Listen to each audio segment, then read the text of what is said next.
Sorry, I'm so used to doing this so much later that I'm like, oh wait, how do we begin this? We have had a lot of tangents tonight. It's all right. It's okay, I'm not editing this. I am. Yay!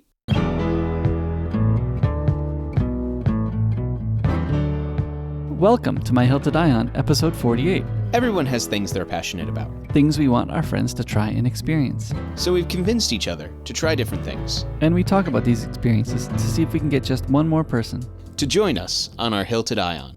So I had an interesting conversation the other day. A student came up to me and asked me, a life-changing, life-altering question. And that question is, Mr. Smith, what is the best Shrek? The green one. Oh, no, not that one. Not that. Now, I'm just going to go out on a limb here, and I think he's talking about which movie is the best. And I have a clear answer to this, but I'm curious on what you got to say. I've watched a lot of them with my kids, but the problem is I haven't watched number 4 enough to know about that one so much. Of my memory of it, it wasn't that great, but... Yeah, I don't think it'll win either. Yeah. All right, so where do you land on which is the best Shrek? I'm tossing between 1 and 2. I think I could probably go either way. I would definitely say, for me, the out-and-out winner is number 2. So the epic conclusion scene, that big fight at the end, what is that? For number 1, it's him breaking into a wedding ceremony. That's it. Whereas in number 2, you have this epic battle where he's riding a giant gingerbread man, tearing down Castlegate walls, having Puss in Boots defend his rear. Maybe not the right wording for that, but... Yeah, I mean, the whole dance sequence at the end is quite fun. Uh-huh. And the fact that this entire battle sequence is done to the music of Holding Out for a Hero. Yeah.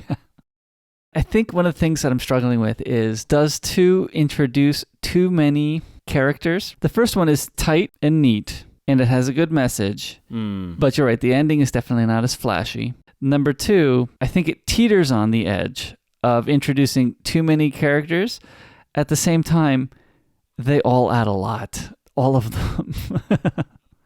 The fairy godmother, Puss in Boots. John Cleese. Yeah, John Cleese. Yeah, that's the thing is, while I understand the hesitancy of there's a whole lot of new characters, there are a whole lot of good new characters. A whole lot of good new characters and a whole lot of good silliness. I mean, I love the driving down the Hollywood streets and, here's Cinderella's house. There's a whole... Oh, that's right. There's even Pinocchio and the Big Bad Wolf. Are they from this or are they from number 1? No, they're from number 1. Cause they're originally in number 1. Because they're the fairy tale creatures. Right. Yeah, they're the fairy tale creatures that are being arrested and then sent to Shrek's Swamp. Shrek's Swamp, right. By John Lithgow. Yep. Lord Farquaad. Yes. Like I said, for me, I think because of the epic feel, but not only that, I feel like also the music in number 2 was a little bit stronger. Yeah, I like what the Incomparable said about that is that Jason Snell, I think at one point said, DreamWorks relied too much on hits, which severely dates the movie. And yes, that is to some extent also true in Shrek 2. I don't feel like it hinders it as much as it does in Shrek 1. But I mean, somebody once told me. I think because in Shrek 2, they said, we're going to go to past hits, but they were past hits that were so far past that it didn't feel like, oh, we just missed it, which is what Smash Mouth feels like. Actually, do you see the bulletin board that you're going to be an all-star? Wait, what does it say? Oh, yes. Our school has this giant bulletin board that says, hey, now you're an all-star. Yeah, hey, now you're an all-star. That's what it said. And I'm like, oh, come on. And I'm sorry, but... except for the fact that the bulletin board is very nice and artly done. It's very well done. But... I think the thing is that only the teachers get the joke, not just you and me, but all the kids get the joke. The kids get the joke, okay. Because Smash Mouth, especially with the intro of Shrek, has been turned into a meme. Okay. It's all about the memes. I maybe number 2. I think that I am fully in the right on this one. My answer is firm and not gonna change. Not even for the Christmas special. So which Toy Story is the best? Best Toy Story? That one I'm gonna say either 1 or 2. Yeah. I'm kind of divided on that one. I think 2. 4 wasn't bad. 3 was okay, but I liked 2 better. I would say I think I have at least a more emotional connection with number 1, but I think that had to do with when I saw it. Because that was a movie that I was the prime age for, I think. When did that one originally come out? 95. 95? So yeah, I would have been 7. Yeah, I think the problem is number 1 was groundbreaking and still a really good story. Toy Story 1, I think really it's classic. It was breakthrough and had a great story. I think number 2, though, built on it even more. I think 2 had more emotional tugs, right? Whereas 1 doesn't have as many emotional tugs, still has a great story, but no emotional tugs. 2 has more emotional tugs. Pixar had learned to do that. And then 3 doesn't really have the emotional tugs. No. I really like 4 in many ways. In some ways, I think the Key and Peele characters distract from me a little bit. I don't know why. I think for me, it also comes down to who is the character who is getting pulled emotionally. Because in number 1, it feels like it's mostly Buzz. Yeah, he has to do the growth. Whereas in number 2, it's Woody doing growth. Yeah. Well, Woody has to do growth. Yeah, and it's not the only growth. I mean, he is the one who has to go through the most change. Let me put it that way. I do think it is funny that every Toy Story, except for 4 is a little bit different, but 1, 2, and 3, they have to find a way to reset Buzz back to factory. I mean, number 1, Buzz is already factory. He believes he's the Space Ranger. He's, the space cadet, right? And number 2, they actually get another Buzz out of the packaging. So yes, they have another factory reset Buzz that they're dealing with. And then in number 3, Lotso resets him so that he believes he's a Space Ranger again, and then they reset him to spin as Buzz. So every Toy Story, at least 1, 2, and 3, not 4 is different because he's listening to his inner voice, but 1, 2, and 3, they find a way to reset Buzz back to factory to bring back all of those laughs again. That might be why it doesn't quite carry as much, because it feels like the reset is almost a cheap trick. Yeah, that's why Woody's tugs and Jesse's tugs are... that's the thing. Yeah, Jesse's. I was mostly thinking about Woody for number 2, but yeah, Jessie has deep moments. Oh. Yeah, when she learns that she can be loved again, even though she's lost her original owner. There's still, I'm talking the movie physics here, but there's still reason for her in her life to be loved. Yeah, number 2 is really good. Yeah. You might be convincing me. But you won't convince me on Shrek. No, well, I think number 2 is very good too. I really do think it teeters on the edge of too many characters. It succeeds, I think. I have a quick Japanese faux pas that I made today. Oh, no. It's not embarrassing as much as it's inconvenient. You killed a man. I knew it. No. So today I went to order sushi for my mother-in-law's birthday. I like to order sushi from Totiyamichi. It's a sushi chain that is fairly, it's high enough quality that I like it. There are the 100 yen sushi places, which are not bad, I guess, for quick sushi. But I definitely prefer sushi that is a little bit higher quality. Yeah, at least 150 yen. 100 yen sushi, it's just not as good if you go to any other sushi restaurant. And I'm not a sushi snob, really. Really? I can't tell. I just want something better than 100 yen sushi. I don't want to go to the places where you're spending 500 yen per nigiri, whatever that's called in English. I don't want to go to those places, but something a little better than 100 yen would be nice. The 100 yen ones aren't junk food, but I feel like all the other stores got in line first to get all the fish, and if you're the 100 yen sushi place, you're at the back of the line. So that's the kind of fish you're getting, right? I feel like you are making a claim about all 100 yen sushi places that there are definite tiers even within the kaiten sushi places. There are definite tiers even in the 100 yen sushi places, which is like, how does that even happen? Somebody's really trying to squeeze profit out of 100 yen sushi, and there are some places that are probably not so much. There are some places that you're getting a decent fish for cost that you're paying, but I think what they do is they get you in with the 100 yen plates, but then they make their money off of all the sides. Yeah, I think that's probably true, because not every plate is 100 yen. And for some people, I have gone out with people who have decided, oh yes, at this 100 yen sushi place, I'm not going to buy any sushi. They're going to get karage and fries, and I'm like, why are you even here? Or have you seen the hamburger nigiri, which is hilarious, right? I've never tried it. I think I tried it once just to see. It's hamburger on rice. It's just pretty funny. It's hamburger on vinaigrated rice too, which is even just a bit weirder. I am a classic person. I like my tuna. I like my shrimp. Salmon? Salmon I like, but I like tuna better than I like salmon. I think I actually like a salmon better than tuna. To each their own. Mm-hmm. This is why there's such a varied menu. Anyway, your faux pas. Yes. So I like to go to Totiyamichi. It's a chain that is more than 100 yen per plate. You can get fairly expensive ones. I don't often. I generally get the cheaper ones, but their cheaper ones are very good. They're more than 100 yen, but they also taste more than 100 yen. So we go to one. It's kind of far away from us. It's in Hanakogane. And so I was doing my order. Yep, Kogane, good, check, go, good. Now it rolls around to the time to go pick it up. I drive down. Takes a while to get there.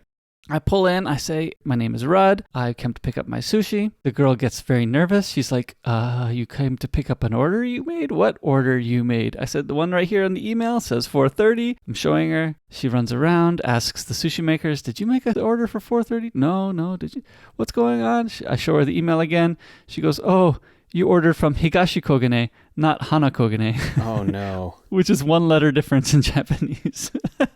And, I just didn't sit and read it, right? If I had just sat and just looked at the kanji, Kogane, Higashi Kogane, those are very easy kanji to read. I've seen them already plenty of times in my life. Higashi was one of the first kanji I learned in college when I was here way long ago. And Hana Kogane is still one of the early kanjis I learned too.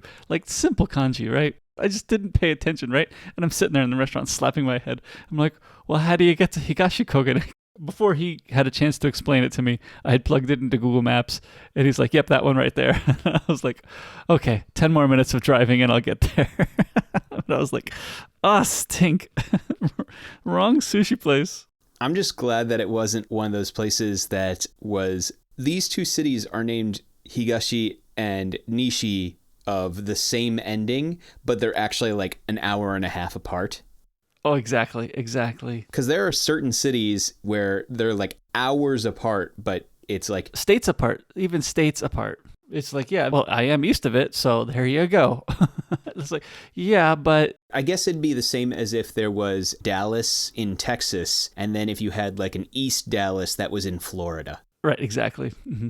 There are cities that exist like that. And I think the reason for my faux pas was that I actually don't know what city the Hanakogane sushi place is. I looked later to say, how did I make this mistake? And I picked Koganeshi as the city because I figured, Hanakogane must be in Koganeshi, and apparently it's not. I haven't even looked up to see what city it's in. It's not in Koganeshi. It's in another city. So I got to find out what city the sushi place we actually go to is in. I have to look that up later. It's just a silly mistake. I've so read all those kanjis before. I looked at the front. It said Totiyamichi. I read that kanji. The end said Koganeshi. So I was like, good, that's the one. I just picked it, not knowing there is more than one that have a Kogane in the title of the shop. Oh, well. I can tell you just out of a quick Google, there is no East Dallas in Florida, but there is a Fort Dallas. I'm going to tell you about a game today for Game Corner, which, crazy, I know. Mm-hmm. But I think I'm going to tell you about the Escapists. So there are two games, the Escapists and the Escapists 2. And the basic idea of the Escapists is that you are in prison and you need to escape. Do you have to make your own escape routes, or are you finding them? Yes. So each map is very unique. Very different. You have some maps that are it's designed to be the cushy prison. The guards they let you go about your business. They don't bother you much as long as you don't cause problems. And others have people watching you constantly. And so the basic idea behind this game is you need to escape, and there are many ways you can do so. So, for example, if you wanted to, you could go to the gym, get really strong, and then get a weapon and fight your way out of prison.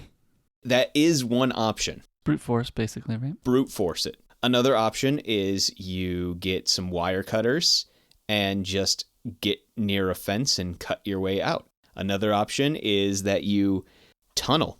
And one of the things that I really like about this game is you can make so much ridiculous crap. So, for example, you can actually make a false poster that you can put up against a wall to hide the fact that you're tunneling out.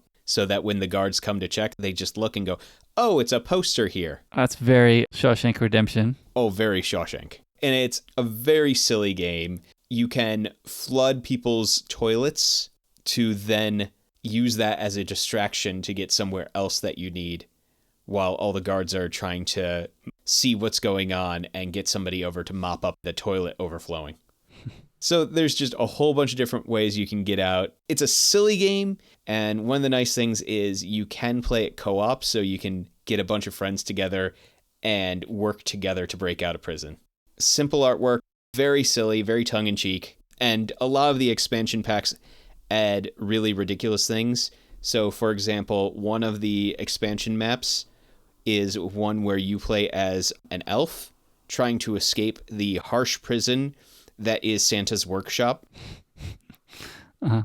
because you're being overworked.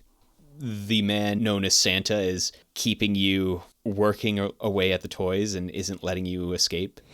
So, you know, like I said, very tongue-in-cheek, very silly, very fun. It does tend to get a bit menu heavy. Oh, okay. Lots of choices that you have to... Lots of choices, and because how you get out is very dependent on like the things that you can make, it can get a little clunky with all the menus if you are not used to dealing with menus. But yeah, you can also use like desks to get into vents. So you can stand on a desk and cut your way into a air duct and then just crawl through the air ducts. This is the same studio that put out Overcooked. Probably, I think so. Overcooked is a game that I purchased for my Switch one day when my daughter was sick and she couldn't go to school, so we were staying home, had not much to do, so I was like, oh, let's buy a game on Switch. And Overcooked is quite fun. Very stressful game. Very stressful game. Make sure you have room in your life for a lot of stress when you play Overcooked, but it's quite fun. I have specifically not bought Overcooked because when people come over to play games at my house, I do not want to leave by screaming at them. Bring me the rice. Come on. Why are you not bringing me the rice? The rice is on fire. Go put it out. Stop burning all the chicken. It is fun to play with young daughters. Overcooked. Things get quite hairy. I'm sorry, but I don't want my food to get hairy. We have not gotten past certain levels. And oh well, so we can't advance too far. Makes sense. When they get older, maybe we'll get past certain levels, but it's kind of fun. You really do need to play with multiple players too. You can't beat levels by yourself, really. You really need to play with multiple players. You can't beat levels by yourself? You probably could. Well, some levels, no, because things are just too far apart. You really need multiple people to be in different places, cooking and doing different things. So what I'm hearing is you're just not good enough. Yeah, well, there is that, of course. That is very true. Well, and I did notice that the points that are required go up when you have multiple players, but still, you can just get more done with multiple players. Yeah. I think it's very hard to get things done when you have one player. Yeah, it makes sense. But anyway, I like Overcooked. I've seen it several times. I've watched other people play it. I just have refused to buy it because I know what it would turn me into. I would get the same way that I get when I drive. Yeah. Which is also a very good reason why I don't get a driver's license in Japan. Oh, the roads are so tiny here, though. I think you provided us the drinks this time. Actually, I did not provide the drinks. Our one-time guest, Mr. Zach Smoker, did. He was out on a hike one day and stopped by this small yuzu farm.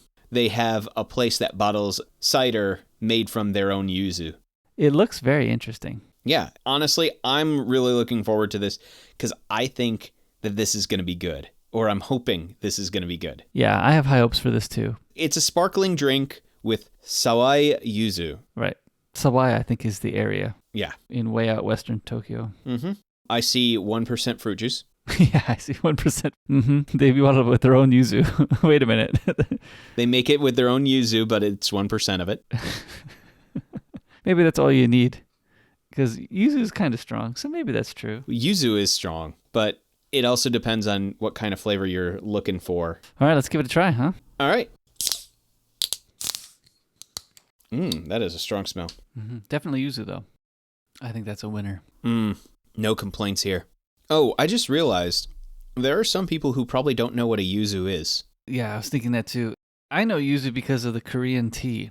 Korea has a great yuzu tea, which is like a yuzu jelly that was then dissolved in hot water, which is very good. But yuzu's a citrus fruit. It is somewhere between a lemon and a mandarin orange kind of feel. Am I describing it about right for you? Yeah, I think that's probably right. Halfway between those two. It is believed to have originated in central China as an F1 hybrid of the mandarin orange and Ichang papeda. It's a lemon-scented foliage. Oh, okay. Yuzu is often used in Korean cuisine. It's bang on the flavor. That's right. I mean, that's what I like about this is that from the yuzu tea that I have, this is the exact same flavor. So it's right on that. Yeah, it is a solid flavor, a really good balance, not overpowering, just a generally refreshing drink. Mm-hmm. So here's the thing. I know this is at least an 8 for me. Mm-hmm. I was thinking it's 8. One of the questions I was going to ask you is, how do you think this compares to CC Lemon? Does it dethrone CC Lemon? You're asking me if my heart betrays CC Lemon? Is that what you're saying? Or is it equivalent to? I'm not saying it replaces. I would drink either this or CC Lemon. I would say that personally, depending on how I felt that day, I could see me choosing this over CC Lemon some days. And I could see me choosing CC Lemon over this some other days. I think I'm going to go 9. I think I agree with you. I was trying to decide whether or not I was going to go that high. Because I was trying to think what could make it better. And there's not much. Yeah, no, I can't think of anything. So yeah, I'm going to go with 9. It's a 9. Yeah, it's a good drink. Thank you, Zach. Thank you, Zach. Hope you're listening. We'll have to have you on another episode so we can thank you in person again. Oh, this is only 100 milliliters. I was wondering why this is going by so fast. Oh, it's 245. Sorry, it's 245 milliliters. This is not 100 milliliters. That would be like one of those medicine bottle kind of drinks. Oh, you should drink this thing because it imbues you with all the vitamin C you need. Yeah, 245. It is small, but very good. I am very close to done. I am too. I only have 1 sip left. I gotta stop. Yeah, that's where I'm at. I'm saving that last sip for after the Kit Kat, because I might eat something good after the Kit Kat. Well, I mean, hey, this might be a good Kit Kat. We don't know yet. Maybe. The Kit Kat we got this time is Mont Blanc. Mont Blanc? Mont Blanc. That's the pronunciation, at least based on what this one YouTube pronunciation thing says. Mont Blanc. Yeah, I'm really bad at French. Anyway, Mont Blanc. Yep, Kit Kat Mont Blanc. Mm-hmm. That's really killing all of our French listeners. It's really killing their ears. Yeah, Mont Blanc. We may have just really lost them right there. Yeah, all one of them.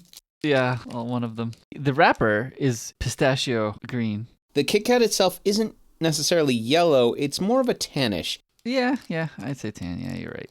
If you've seen the cakes. Yeah, the cake. It's the frosting color, right? It's the frosting color. All right. Smells sweet.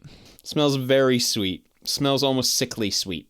Tastes like cake. You know, I'm not sure if I have enough experience eating Mont Blanc cake to judge how it tastes against Mont Blanc cake. Yeah, I've had a few, but not on a regular basis. It's not bad, but I wouldn't say it's extraordinary. It's not as sickly sweet as I thought it was going to be. No, it is definitely not that. It feels very cakeish to me. It feels very cakeish, but it doesn't feel overwhelming.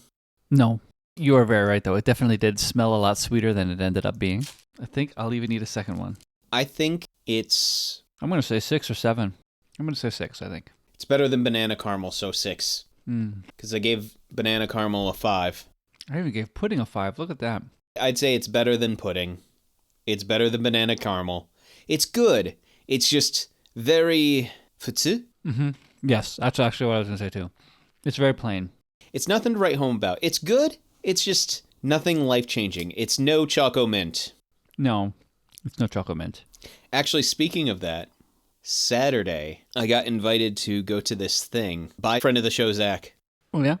Kit Kat tasting ceremony? It was not a Kit Kat tasting ceremony. His friend was making some chocolate. and wanted a bunch of foreigners to try it out. And so we got invited to go and try out this chocolate. And the reason why they wanted a bunch of foreigners to try it out is because specifically it was natto chocolate. Mm-hmm. So this is what you did on Saturday after the movie? Yes, this is what I did on Saturday after the movie. How was the natto chocolate? It was actually surprisingly really good. Have you had natto? I have, and I hate natto. Which part? The stickiness or the texture? Or both? All at the same time? Both of those plus the smell. Well, yeah, that too. Yeah. Natto is a fermented bean dish. Oh, call it what it is. It's rotten beans.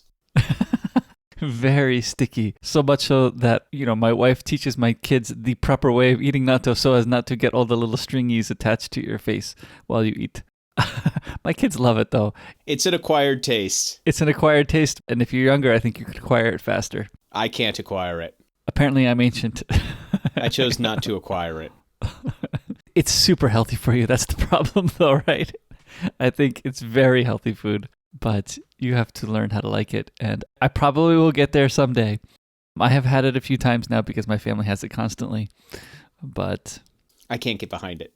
The reason I brought it up is because while it was natto chocolate, they had natto made as part of the chocolate, and then they also had flavors to this chocolate as well.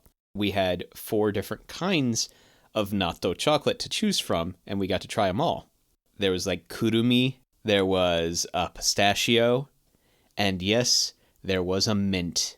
Oh, a mint natto chocolate. A mint natto chocolate. That's a lot of flavors. Even the other ones, that's a lot of flavors. Yeah, well, the natto provided like a saltiness to the chocolate, so it kind of made it like a sea salt chocolate kind of feel, which actually made it really good. And so the kurumi just added a little extra saltiness, for example, and the flavor of kurumi. So you didn't really taste the natto.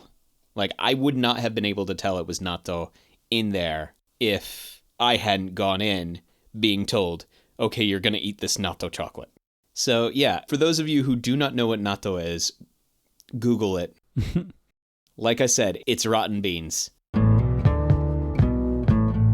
Because our main media this week has to do largely with place where water is a precious, precious commodity, we thought we would tell some stories that involved us and some water. In an abundance of water, probably, right?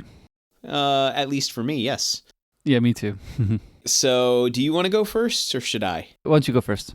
Way back when I was younger, I worked at a camp. I worked at several camps, in fact, but one year I was the program director at this camp. And that meant that I was in charge of making sure all the programs ran and did all the planning for that stuff and, stuff like that.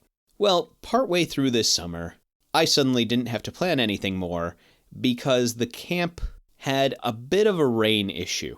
And by a bit of a rain issue, I mean that it had so much that it flooded over our levee. This entire camp ended up being about ankle to shin deep underwater. The cabins weren't raised or anything, were they? A few of them were, not many of them. So one of the things that I definitely remember about this summer is our entire camp just submerged underwater, and all of us going, well, all right, you're going to go over in this direction, I'm going to go over in this direction, and we're going to try to save what we can. It was a church camp, and we did not have a lot in the way of, expendable income. So we had to save what we could. We're dragging everything we can out of the water, trying to get everything some higher elevation. This isn't where things ended, because in addition to this, we also had a lot of other problems due to this water, such as we had our septic tank that may have had some issues with the flooding to the point where it actually burst. Oh my. Thankfully, the septic tank was very far from the rest of the camp, but there was a, shall I say, a foulness. Not as drastic as an avalanche or anything like that. No avalanche. but definitely a foulness around certain parts of the water. That entire bit was just us trying to save as much as we could. Eventually, we came to grips with the fact that that camp wasn't going to happen the rest of the summer. We still had all of our staff, and so we decided we are, as a staff, going to go to various locations because, again, this was a church camp. And so we would go to the various churches around the area and do their local summer camp, or like their summer school at their locations, which definitely took a lot of change of plans. And you know what? We made it work, and I had a lot of really solid people who helped me out that year. But I always remember that one year where instead of our normal plan, we were shin deep in a situation. I will do mine then. I grew up in New Jersey, and one of the things that I did when I was younger was I went to an amusement park called Action Park. And Action Park, I think, was the ski resort in summer, and they had some rides. And then I think they also had these tubing rides too. But one of the interesting things about Action Park was that it has now since been named like one of the most deadliest parks in the world. What? Yeah, if you look up anything on Action Park in Vernon, New Jersey, you will see like, oh, this is the scariest park ever, and blah, blah, blah. The funny thing is, when I went, like, I didn't think of it as this at all. Like, I guess probably I didn't watch the news or that people had problems and stuff, but, oh yeah, that's right, there's a documentary called Class Action Park. Anyway, Action Park is very much derided in current times. I mean, I guess it was then too. But to me, it was always the place we wanted to go when I was a kid because it's like, yeah, this is where the fun is.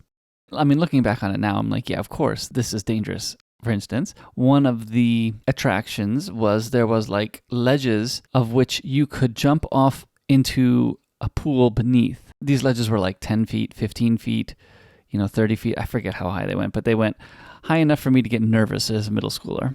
And you would think that the pool beneath would be roped off so that when one person jumps, the pool would clear and then the next person would jump, right? Oh, no. It was not roped off. It was part of the large pool where everybody was swimming underneath it. There was no like guard at this attraction either. There was nobody telling you it's okay to jump. No, you would just jump off the ledge into this pool beneath, and you better be watching to see if you'd be jumping on anyone. At least that's how I remember it. Maybe I'm remembering it wrong, but that's how I remember it. I was very nervous to be jumping off the heights. On the way up the mountain, you'd walk up the mountain, and on your way up there'd be these water jumps, I guess you'd say. One of them was the Tarzan swing, and one of them was like a tube loop-de-loop thing, which you better have enough speed to make it all the way around the loop, otherwise you'd get stuck. They had these attractions, and I don't think I ever did the tube one. I think my nervousness got the best of me on that one, and I don't think I did it. I do remember doing the Tarzan swing, though, and remember that being tremendously fun.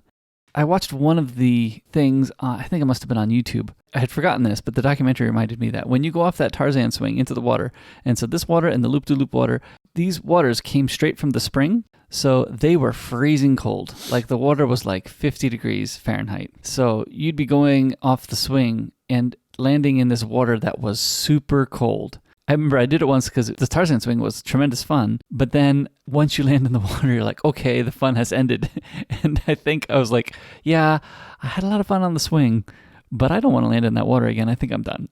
I remember a lot of the rides being fun, but I do remember a lot of the rides being scary too. I don't know. To me, I have more fond memories than negative ones, but I think maybe I'm just one of the lucky ones and I didn't get hurt, whereas many people did actually get really hurt at this place. Well, I'm glad you didn't get hurt. I'm just imagining the chaos of this place. One of those moments where you're like, how are you still alive? Yeah, I guess in some ways, yes, because not all the choices were mine. I probably could have gotten killed by some of the choices the staff made, but some of them were mine. Like, did I decide that this ride is risky enough? Here's the simple solution. Ask yourself, would you allow your daughters anywhere near this park? No, not knowing what I know now, but if I remember it as if I was a teenager, possibly. What do you got next? I thought about this, and I am going to pick an interesting story, maybe not necessarily the water story you were thinking of. I've mentioned before occasionally that I spent a summer in Spain. I don't know if I mentioned it on this podcast, but I know I've mentioned it to you. While I spent the summer in Spain, the main goal of that summer was to help out local churches and see what they needed and fill whatever need they had. We're just here to help them however they need help. We are manual labor. We are providing a break for the overworked pastors, things like that. Now, the way that this summer was designed, we spent 1 week at each location. So we would spend a week helping a local area, and then we would move on to the next one. Maybe it was because we spent a week at each location, but each location also felt like they needed to give us 1 day of fun. So yes, we spent this summer with the intention of serving however we could, helping out however we could, but every location we went to felt it was their deepest desire to make sure that we had at least 1 day dedicated for us to go out and have fun. The thing is, every single one of those locations had the same exact idea on how that fun could be achieved, and it was go to the beach. So, that was my precursor to say there was this one beach that I want to specifically bring up. One of the locations we went to had a very large beach. We had these giant sand dunes on this beach that stretched out for miles upon miles upon miles, or at least that's what it felt like. And because we had gone to the beach far too much for my own liking, I decide, hey, I want to explore these sand dunes and just kind of check these out, because these look very interesting. These look very fun. And one of the other people who was with me said, oh yeah, that sounds like fun. Let's go and explore. So we decide to walk off into the sand dune area. And the first sand dune, really, really interesting, really pretty, beautiful sand. And it just stretched out as far as your eye could see. The second sand dune, same. Third, same. And it just kept going and going and going. And eventually we got to the point where we went, maybe we should turn around. We should probably go back towards where we came from. And so we start turning around and heading back in the direction we came from. Or so we thought. Uh-oh. Because we started heading in the direction which we thought we came from, except we kept going over sand dunes, and we didn't find people. We didn't find the water. The shore, yeah, exactly. We couldn't find the shore. We couldn't find the water. We couldn't find people. And so we kept going over sand dunes, looking in what we thought was the right direction. And it got to the point where my friend turned to me and said, Ryan, I think we're lost. And I said, no, it's just one more sand dune. That's what you said 3 sand dunes ago. And so eventually we crest one more sand dune, and I go, oh, look, there are people. There's the shore. And so we start booking it. I think at a certain point she was about to kill me because I kept saying, it's just one more sand dune. It's just one more sand dune. Ryan, you gotta stop saying that. You said that like 4 sand dunes ago. But yeah, I thought that was an appropriate story to tell based on the book that we read. Mm-hmm. Mm-hmm. It has water and sand. It has water and sand. What more could you want? A spacing guild? An evil empire. Well, you can't get everything. My last one. So in the normal times. The normal times? In the normal times, which, The before times, you mean? The before times, yes. I coach cross country, and we would often go to Guam for our running tournaments. It had the meet with the most international schools attending, so it was, generally speaking, the largest competition we could go up against. So we enjoyed going there. One of the problems is that even though the meet is either middle of October or late October, we still have to plan pretty much as soon as school starts. So that means I need to pick the 7 kids, the 7 boys and 7 girls that are going to go on this competition at the beginning of the school year when I almost haven't even seen them run or see what their skill levels are. So I try as best as possible to push my decision as late as I can so that I can be as accurate as I possibly can be in who I'm taking. And one year I pushed it a bit too late and we couldn't get the tickets that would get us there and back in a efficient manner.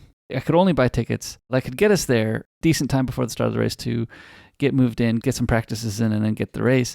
But I couldn't get tickets back. The race is Friday, Saturday, and I couldn't get tickets back on Sunday at all and had to buy tickets back on Monday, which is the latest I'd ever come back. And I think we left on Wednesday that year, so we had spent almost a week there.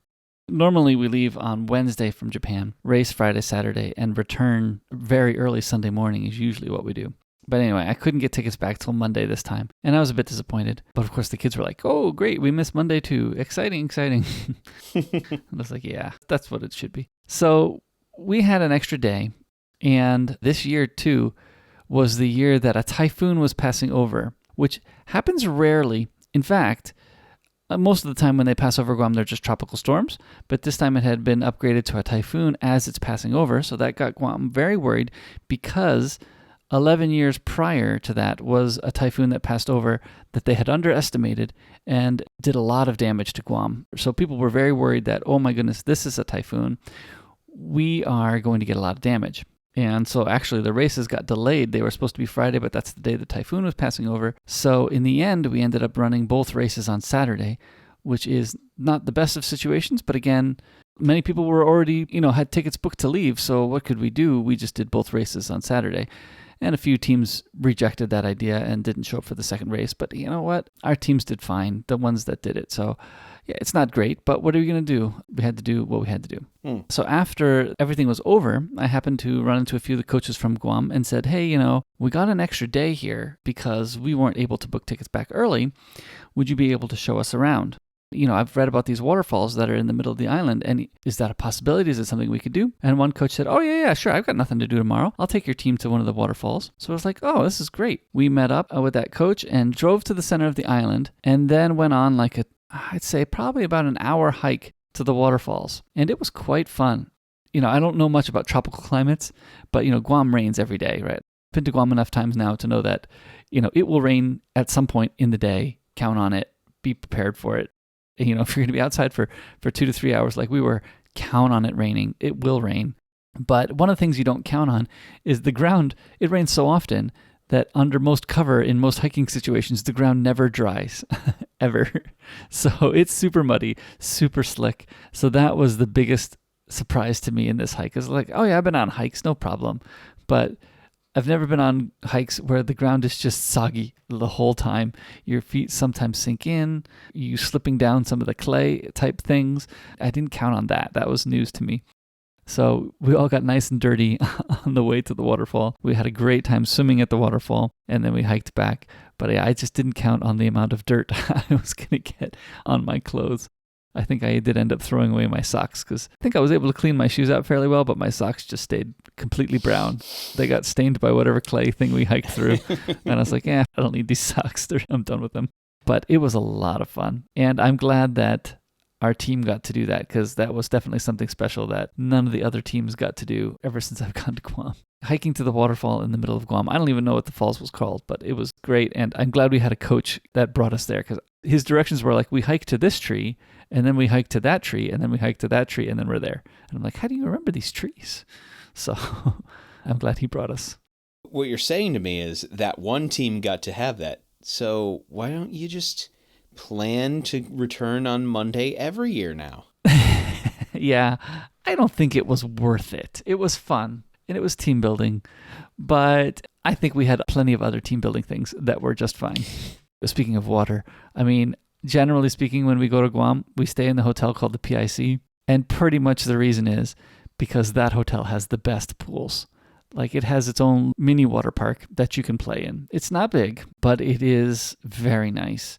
And then of course there's the beach too. You can go in as well. And part of it is because not only is it a water park, but they've got, they got mini golf and they've got a swim through aquarium, which is great. They've just got a whole bunch of activities. So there you go. Recommendation for the PIC if you ever go to Guam. It is a very nice hotel. So Ryan, you had me read a book. Yes, I had you read a book. Actually, when I put this on my list, I was also not anticipating that the movie of said book would be coming out around the same time. You knew it was coming out, but not coinciding so tightly, right? Yes. I knew it was on its way, but I was anticipating us having read the book at least a couple of months before the movie came out. But as of this recording, at least in Japan, it came out 2 days ago. So before we get into anything more, I should probably give a bit of a summary to give everybody an idea of the Book of Dune, because that's the main thing we're going to be covering here today, is we're going to talk about the book, not necessarily the movie that just came out. So the story of Dune opens as the House Atreides has been ordered by the Emperor to take control of the planet Arrakis, also known as Dune, a desert planet populated by giant sandworms and the only place in the universe where spice is found. They were ordered to take it over from the previous house, House Harkinan, which had traditionally had a rather antagonistic relationship with House Atreides. The story centers around Paul Atreides, the son of Duke Leto Atreides, who had been trained by all his father's lieutenants in the ways of war and by his mother in the ways of the Bene Gesserit, a exclusively female group that pursues some kind of mysterious goal through selective breeding and testing to see if one matches their definition of human via a test known as the Gom Jabbar, a test which Paul passes. Also, hearing about Paul's prophetic dreams and visions, the Reverend Mother who tested Paul wonders whether he had been the one they had been waiting for, the Kwisatz Haderach, a person who can see into both the past and the future. When they arrive on Dune, they know that they have a traitor in their midst, and the first half of the story is a largely political maneuvering and attempting to out the traitor. With an attempt to assassinate Paul, mysterious letters, and other various things, all build up to a point where no one seems to be able to trust anyone in the House Atreides. And then one night, the shields are lowered and the family drugged by the traitor, spoiler alert, Dr. Yui. He turned on them because House Harkinan had his wife and promised to release her from her suffering in exchange for his assistance. In doing so, Yui also knows that he is going to be betrayed as well, but gives the Duke a false tooth with poison gas in it to hopefully be able to kill Baron Harkinan as well. The attempt to kill the Baron kills many other people, but ultimately fails to kill the Baron. Paul and his mother were carried out on a shuttle to be left in the desert to die, but instead, using the Bene Gesserit ways, they escape and meet up with Idaho, a loyal lieutenant, and Kynes, an ecologist and Fremen known as Liet. They help the two escape into the desert to hopefully meet up with the other Fremen, but in doing so, both of them are also killed. After making it into the desert, they eventually meet up with Stilgar and his siege, and after a fight where Paul is forced to kill one of the Fremen fighters, he is accepted into their community. Jessica, Paul's mother, also accepts the role as Reverend Mother for this community, but to do so, she must drink a substance known as the Water of Life, which is a spice-infused water substance gained by drowning a baby sandworm. This substance opens her mind to the lives of previous Reverend Mothers, but also does the same for her unborn daughter, Alia. 2 years pass, and Paul has taken a position of leadership in the community, teaching some of the Fremen to fight using the weirding ways and the training of his father's lieutenants. They continue fighting against the Harkonnens and eventually reunite with one of those lieutenants named Gurney. Gurney attacks Paul's mother due to a misunderstanding stemmed from when they had a traitor in their midst, an event which Paul did not foresee even with his prescience. And after that, he feels he needs to strengthen this ability, and to do so, he drinks that same water of life that is used in the ritual of the Reverend Mothers. In doing so, he is put into a coma for 3 weeks, but upon his awakening, he could fully see throughout time and space. This awakened him fully to his powers as the true Kwisatz Haderach. Having gained this ability, he decides to attack the Harkonnens and the Emperor by holding the spice flow hostage, and he takes control over the entire empire to end this battle once and for all. So, initial feeling. I thought it was pretty good. I liked it. Let me do my biggest disappointment first, I think. I was reading through, and I think I even mentioned to you, I've got 2 hours left, and this book is going to wrap everything up in 2 hours. And yes, it did, with the exception of planned sequels, right? I mean, it wrapped up the main parts of the story. Yeah. But I think in some ways I was a bit disappointed. It ended in a word game, in a wisdom game, I guess. And maybe, I guess I was expecting an action sequence. Not to say that the wisdom sequence wasn't good. I think it was good because it showed his brilliance. but it was definitely not what I expected. But I think probably what I expected was not going to be as good, perhaps. It's not disappointing, I guess. It was just shocking that, okay, we're going to end this by talking. Well, he didn't just end it by talking. He did also end it by fighting a duel with the Harkinan boy. Yes. There was the one duel, although that was pretty quick. It was pretty quick. It was mostly wordplay with the Emperor, I guess, right? Yes. It's the situational wordplay that got the duel with the Harkinan. So anyway, it was interesting. It's not bad. I was expecting more of a battle, but the battle was super quick, right? Oh, we broke through the field. Oh, we broke into the room. Oh, now we have everyone hostage. Boom, done. I think it was fine. Because I think it shows his wisdom still. It shows that he can maneuver. It showed the Emperor he can maneuver. So it wasn't bad. It was just... It wasn't what you were expecting. Right. I was expecting a fight 'em up ending, but I'm not sure that would have been better. Thinking about a fight 'em up ending, I'm not sure it would have been good. Especially considering at that point he could see into both the past and the future. Considering that, any sort of fight kind of becomes a moot point, really. Right. I think in some ways, I guess maybe what I'm a bit disappointed in is the two big fight scenes, the two big battles of the book were over in a matter of pages, right? Whereas the political maneuvering was like chapters upon chapters upon chapters. Right. And I guess the book goes to explain that there was no way that Leto Atreides could have held them off. There was just too many. They brought, the super soldiers from the Emperor, which ended up not being as super as they thought. But still, there was no way Leto could have held out. So it just happened in a few pages and boom, we're done. Would it really have been that quick? Did Leto not have any warning signals that, so many ships were approaching? I don't know. It seemed a little quick. That had to do with the shipping guild. Yeah. So the shipping guild, they are the ones who control interstellar travel, basically. Right. Yeah, you're right. It seems like it.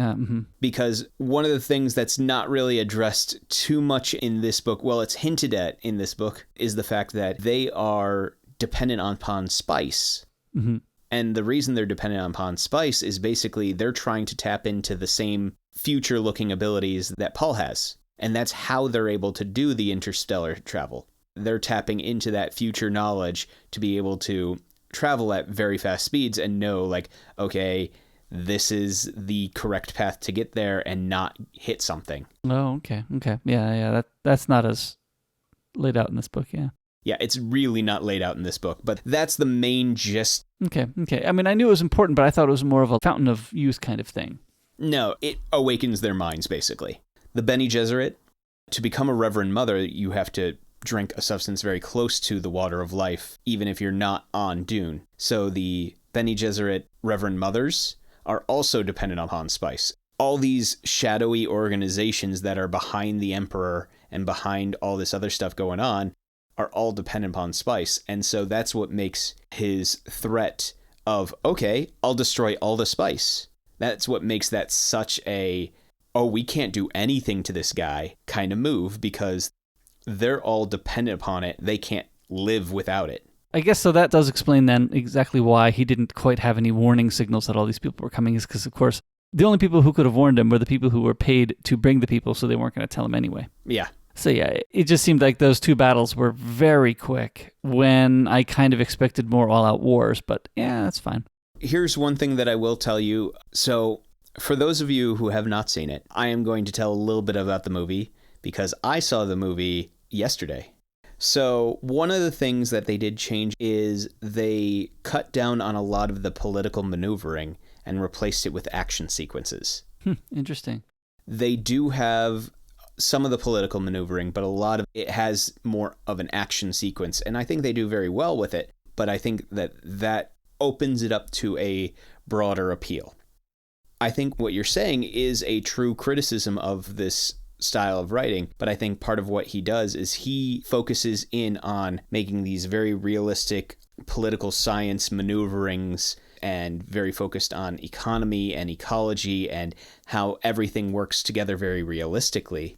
I think he does that very well, but that's a style of storytelling that I don't think is a good fit for everyone.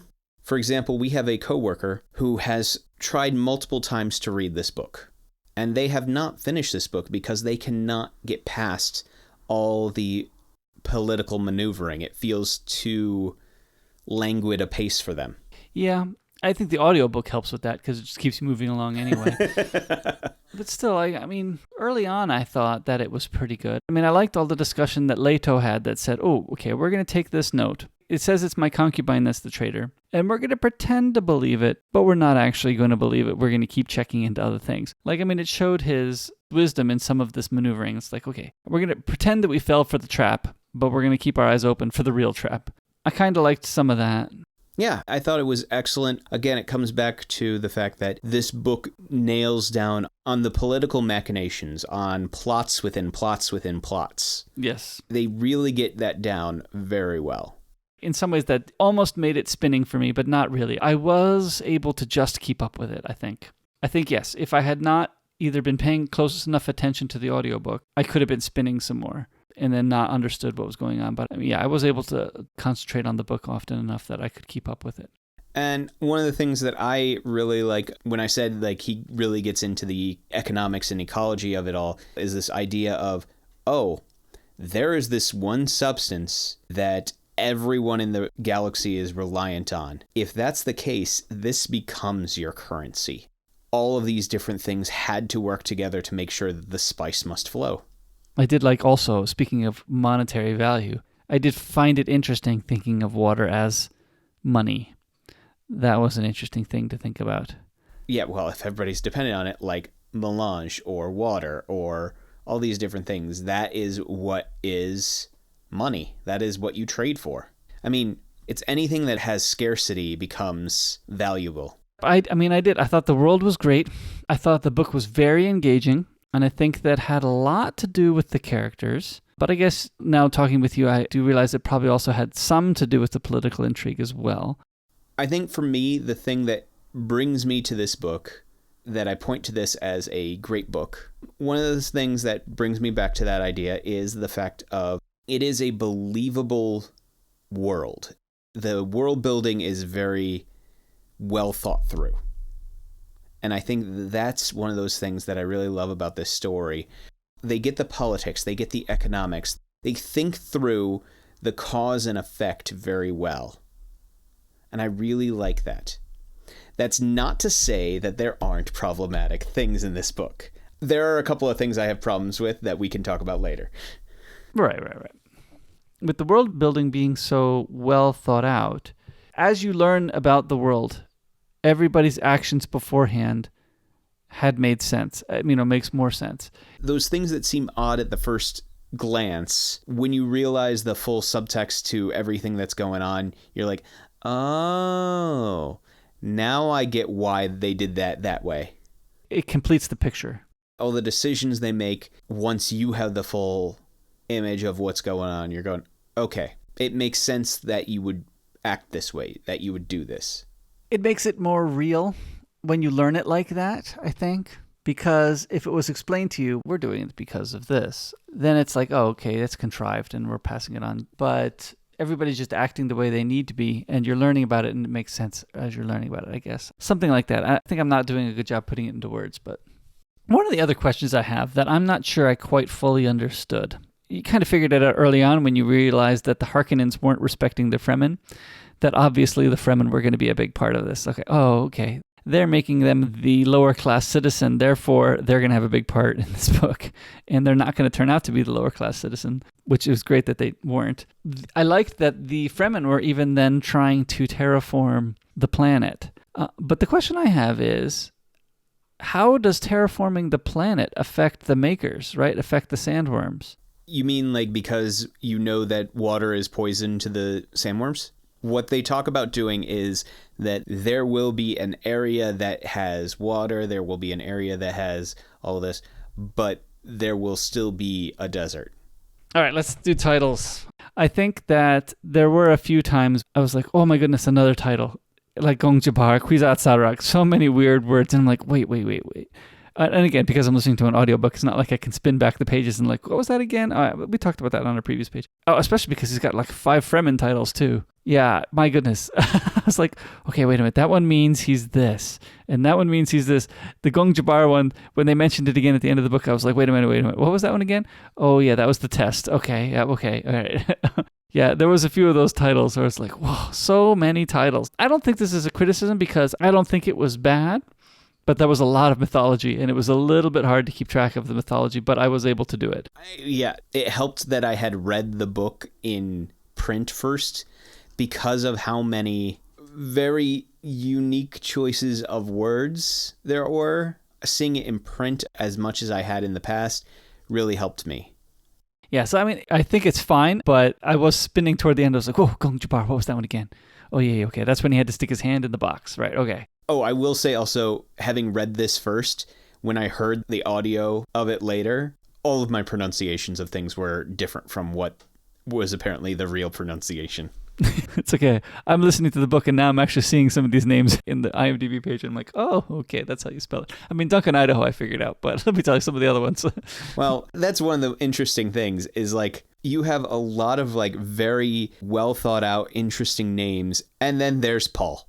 Mm-hmm. So you're just like, oh, all these very interesting, really unique names. And who's at the center of it? It's Paul. He got his special name halfway through. One of the things I really liked that this audiobook had a cast. It seemed like they used the cast when there was conversations between the characters of two people that they had cast members for. But I almost wish that they had the cast read all of the lines of that character, even if they weren't in a direct conversation. So the narrator, who spoke most of the time, had certain voices for different characters, which was good, was definitely helpful. But then sometimes when a character was within a direct conversation with another character, often, for instance, Baron Harkinan, right, when he was in conversation with his mentat, Piter, they would use the cast members' voices. But when the Baron was just saying something offhandedly or, it was a quote of the Baron's or something, the narrator would read it. And I almost think it would have been better if they had used the cast member for all of Baron Harkinen's lines. There was one time later on in the book, the narrator was reading a lot of the lines of somebody, and then all of a sudden, that character was in a conversation with somebody else. So then it switched back to the cast member's voice. And I was like, oh, okay. Now I'm putting the voice of the narrator for that character and the voice of the cast member together. So now I know that those are the one person. It did take me out of it a little bit, which is disappointing, I think. I get that feeling like, oh, before we go on, for our listeners, this would be the audio recording that would be narrated by Scott Brick and Simon Vance, mostly.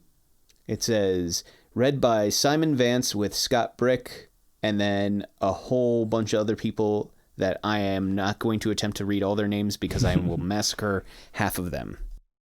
Yeah, they did a great job, though. They did a great job. It was an amazing recording. It is more of a dramatic recording rather than a lot of the audiobooks that I've listened to, because they added sound effects, they added musical numbers and things like that. It was more produced than most audiobooks from Audible. One of the nice things about it was when two characters were having a direct conversation, there was no like he said. They would read the line and then no narrator jumped in and said he said, or Harkinan said or anything like that. It was just straight character to character to character, which was convenient. And I bet you they didn't want to jump back from a character voice to the narrator saying, well, he replied this and that's what he was thinking, and then jump back to another character voice, which is probably why they didn't do that, because you didn't want to get pulled out by the narrator saying something all of a sudden. So I don't know. I'm trying to figure out which one is better in my mind. I think the one thing that I'm a little hesitant about with it is because they didn't do that, they might have had to cut out a few things that might have had some subtext that we missed. I mean, yeah, you don't want to cut that stuff out, right? Yeah. And so personally, I think I prefer just a straight reading. Well, but see, what I was thinking was, if straight reading by one person, the person often does slightly different voices for each character. Yes. If the one reader's often doing slightly different voices for each character, then why not just replace those slightly different voices with a character voice the whole time?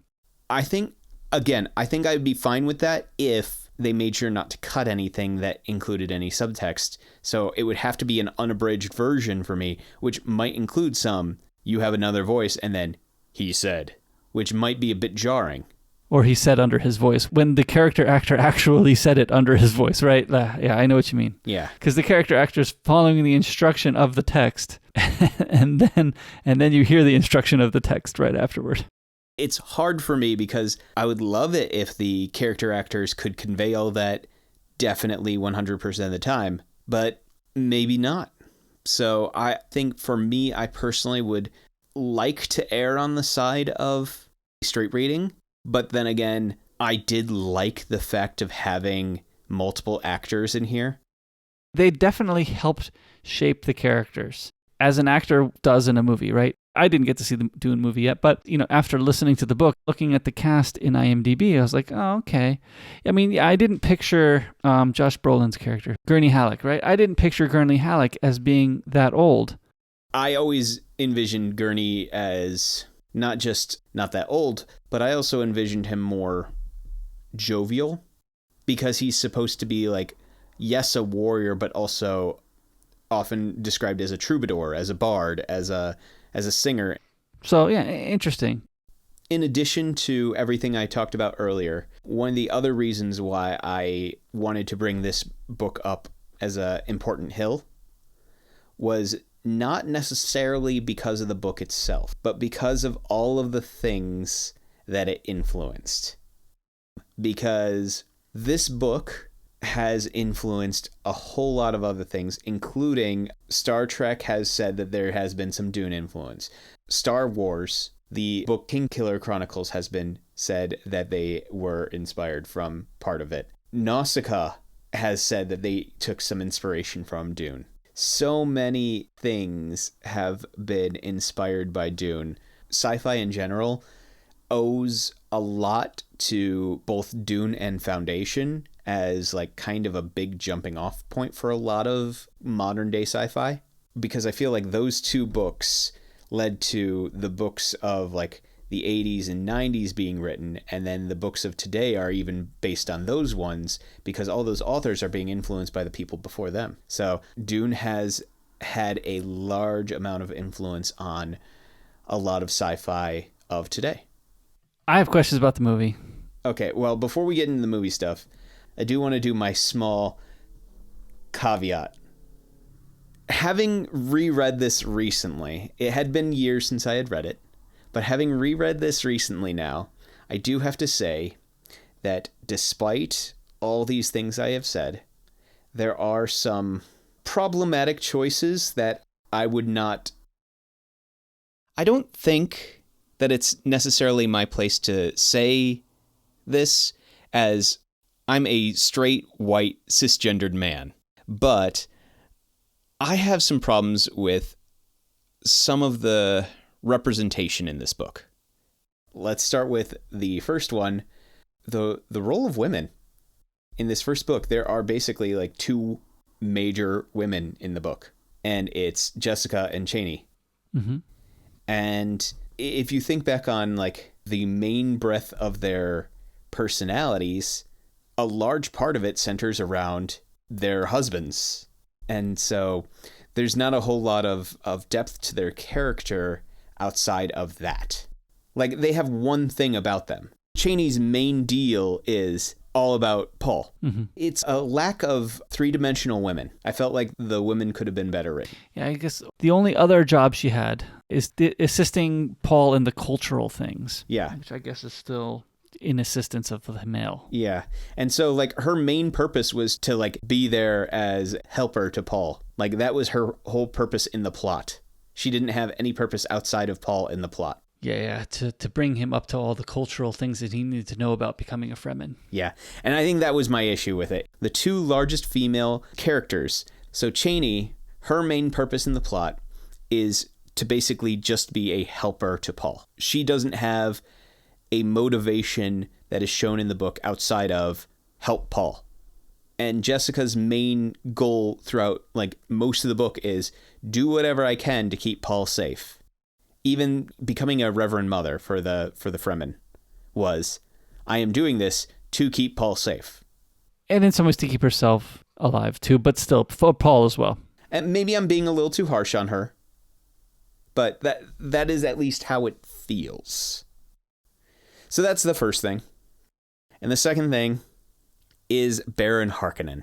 And this actually comes down to some of the author's prejudices. But the one character in the book who is shown to be homosexual is not only shown to be homosexual, but to also be a pedophile and to be basically a conniving and evil man.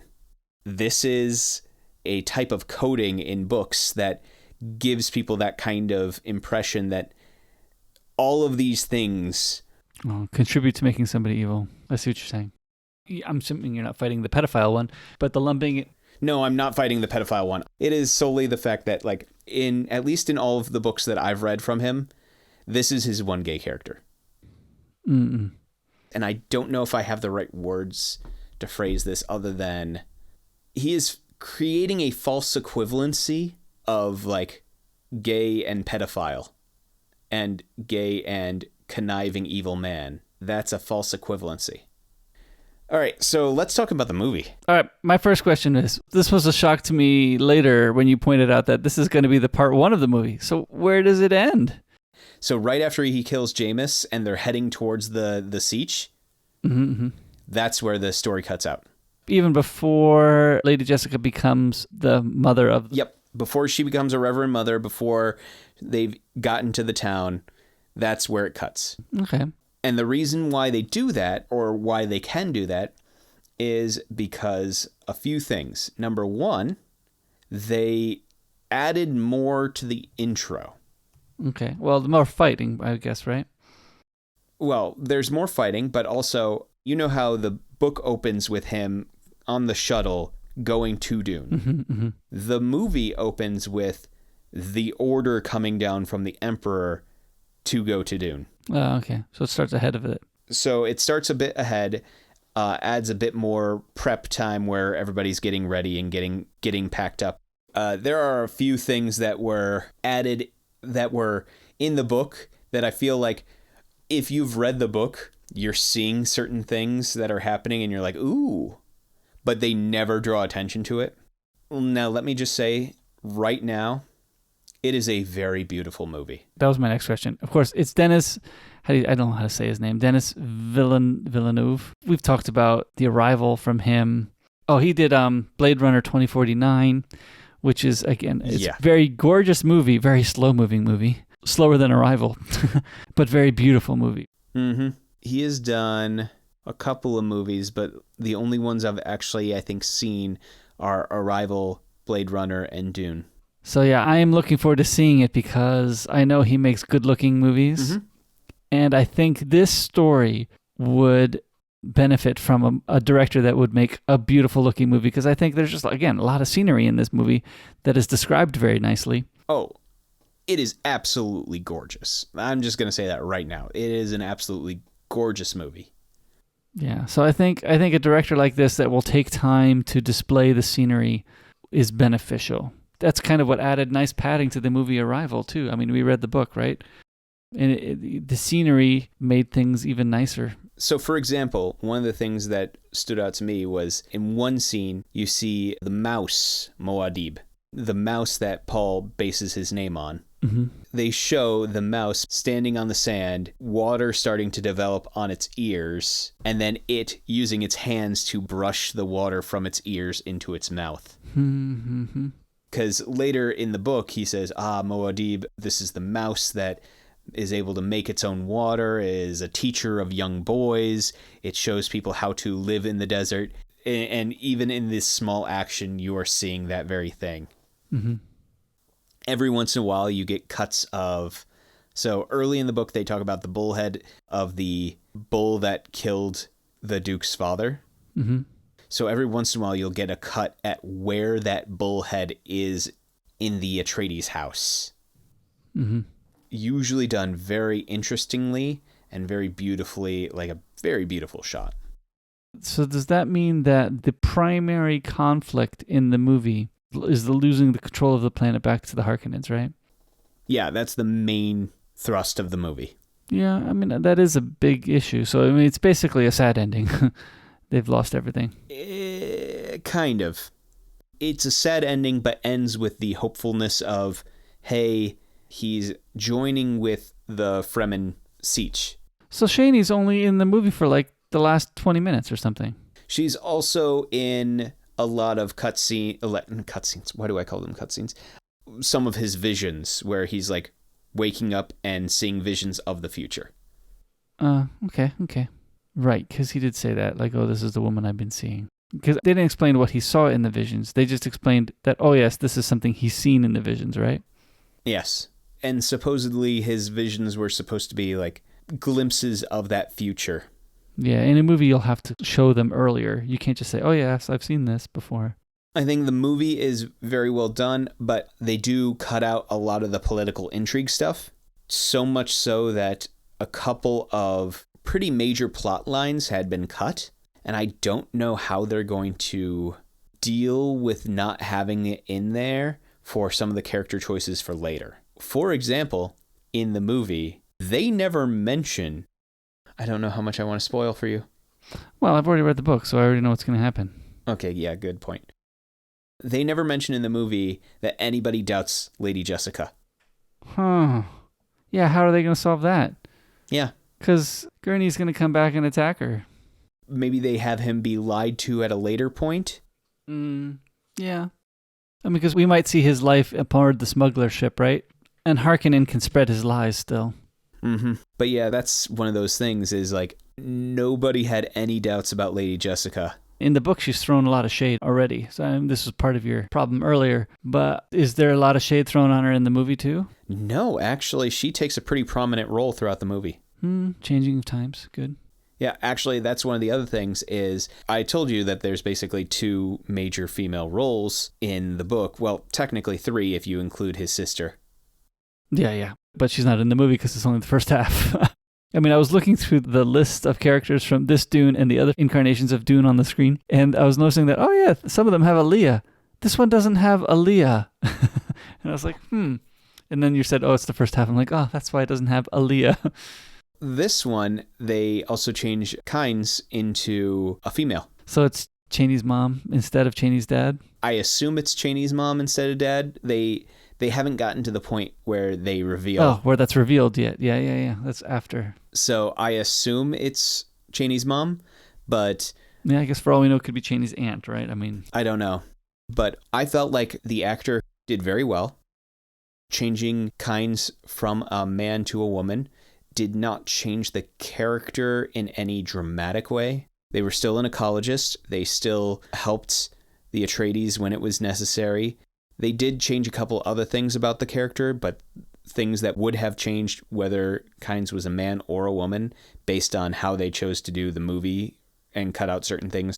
I honestly thought it was a good choice because if nothing else, it gave another major role to a female actor because this is a pretty male-dominated story. I guess they could have potentially changed Duncan Idaho or Gurney Halleck, but that would have been... Here's the thing, though. Imagine if Gurney or Duncan were female. It gives a different dynamic to the relationship between... Yeah, them and Paul.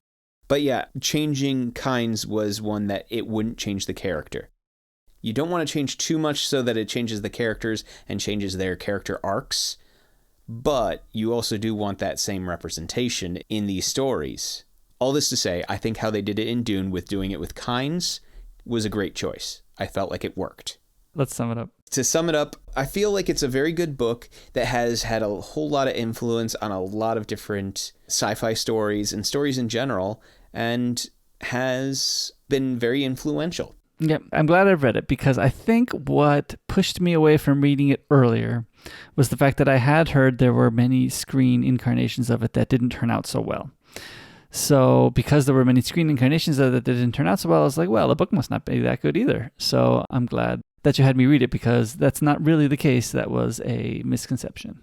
I feel like a lot of times the reason those film adaptations did not go too well was either they tried to cram too much into too short a time, or they tried too much to get all of the intricacies of the political maneuverings, and that doesn't always transfer to film as well as book because you can't get into a person's mind as well. It's harder to play the chess game when all you get to see is the chess board and you don't actually get to see what's in their mind with thinking 4 steps ahead.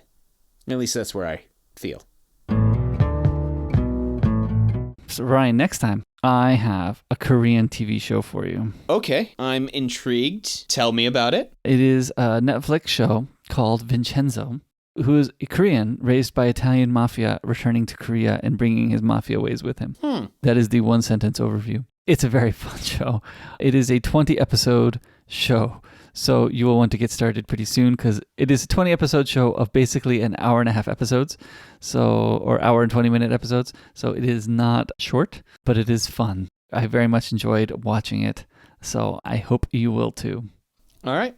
Well, I'll get started on it right away. I hope you found something really nice about this hill that I was willing to die on, and we appreciate all of our listeners coming along on this journey with us. And if you've ever thought to yourself, hey, I want to make sure that these guys can keep doing what they're doing.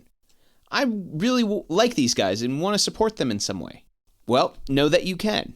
Visit myhilltodieon.com/members for more details. But know that the conversation doesn't have to end here.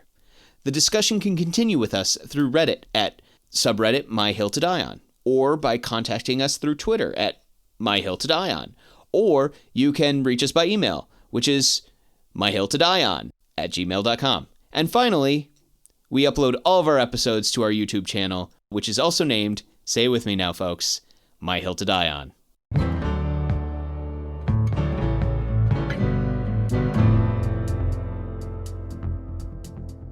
I want you to remember that somebody once told me this world was going to roll me. I think we might have found the only two franchises that did better in the second movie. Khan. Wrath of Khan. Never mind. Sorry. Another one. Die Hard. Sorry. No, Die Hard 2 was not better than Die Hard 1. Is Die Hard 2 the one with the trucks coming out of the subway? No, that's Die Hard 3. I think that might be 3, yeah. Yeah, because Die Hard 1 is, of course... the one in the building with Alan Rickman. Number 2 is in the airport. Number 3 is in New York. Number 4 has to do with the fire sale and hackers. Yeah, that's the hacker one, yep. Mm-hmm. That's Justin Long. Yep. And number 5 is... that's the most recent one, right? I think so. Yes, have I seen number 5? Maybe I haven't seen number 5. That one has to do with John McClane finding his son. You at least have to watch at least number 1 during Christmas every year. It's a Christmas movie. I've told you this before, but my 2 Christmas movies are Die Hard and A Muppet Christmas Carol. Those are the 2 movies you have to watch every Christmas. Occasionally you can add things like White Christmas, It's a Wonderful Life. But Die Hard and Muppet Christmas Carol, those are evergreen. No, you're scrolling down. I'm scrolling up because your scroll pattern is wrong. No, my scroll pattern is correct. You're pushing down on the trackpad and you're going up. I'm pushing up on the trackpad and my text goes up. Look at that. I am pushing up on the trackpad so that I can scroll the screen up.